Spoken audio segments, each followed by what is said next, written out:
भारतीय विमानपत्तन प्राधिकरण ने देश के विमानन क्षेत्र की उन्नति के हर कदम पर पर्यावरण संरक्षण को अपनी कार्यशैली का अभिन्न हिस्सा बनाते हुए हरित पहल को नई गति दी है।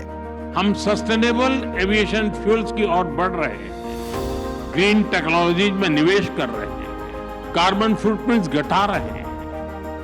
हम प्रोग्रेस और प्लेनेट की सुरक्षा दोनों सुनिश्चित कर रहे हैं। प्राधिकरण द्वारा शुरू किए गए सस्टेनेबल ग्रीन एयरपोर्ट मिशन यानी सुगम के अंतर्गत विमानन उद्योग में कार्बन फुटप्रिंट में कटौती और देश के हवाई अड्डों पर पर्यावरण अनुकूल व्यवस्थाओं को लागू किया जा रहा है।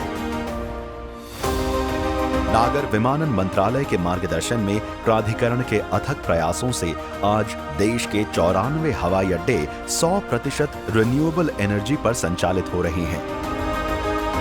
ये केवल ऊर्जा का बदलाव नहीं, बल्कि स्वच्छ और जिम्मेदार विकास की दिशा में एक महत्वपूर्ण कदम है।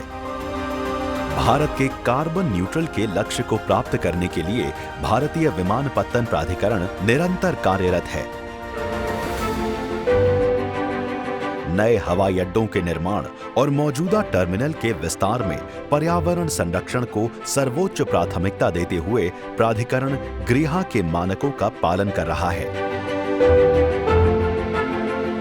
विकास की नई ऊंचाइयों को छूते हुए भारतीय विमानपत्तन प्राधिकरण पर्यावरण के प्रति अपनी जिम्मेदारी को समान प्रतिबद्धता से निभा रहा है, क्योंकि हरित आकाश ही आत्मनिर्भर और विकसित भारत के उज्जवल भविष्य का आधार है।